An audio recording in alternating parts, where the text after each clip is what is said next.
MP.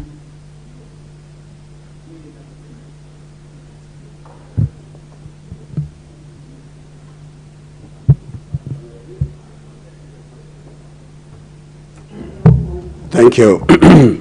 Mr. Speaker, thank you so much for giving me this opportunity.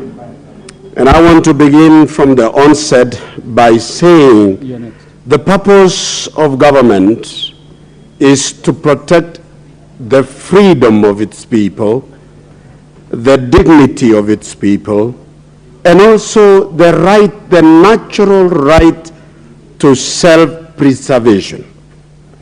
In that particular third one, we talked about family. Anytime we begin to redefine and weaken the position of family, we are endangering the very right and natural right to self-preservation as a community.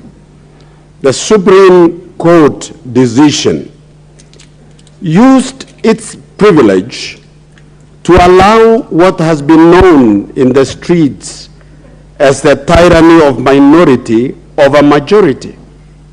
The whole world and the population of the world, Mr. Speaker, is about 7.9 billion people, out of which 2.4 are Christian, 1.8 are Muslims.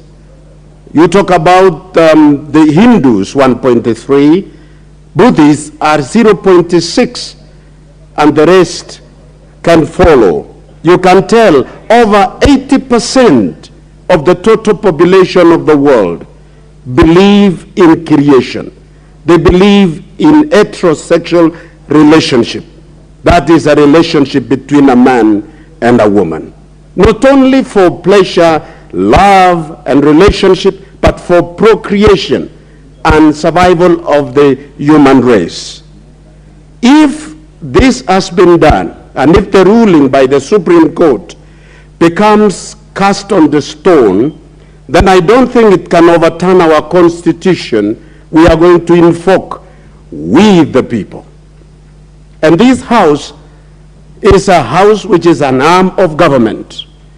If it is the arm of government, when such situation happens, which is endangering the very survival of our people, then we must take this to referendum, where the people of Kenya will have an opportunity to speak.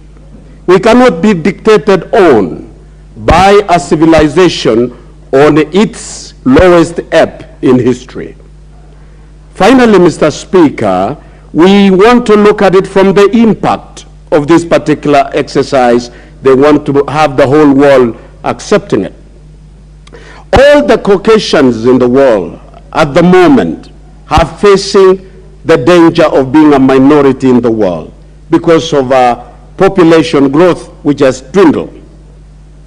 Now, you can see in the next 30 years or 40, trajectory shows that the population of Europe will be very low, that it will take Africa, which is growing, and Eastern Europe to be able to carry on what they are doing.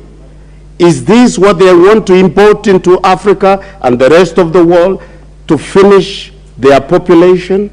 We must say no as a matter of survival, as the representative of our people. Thank you, Mr. Speaker.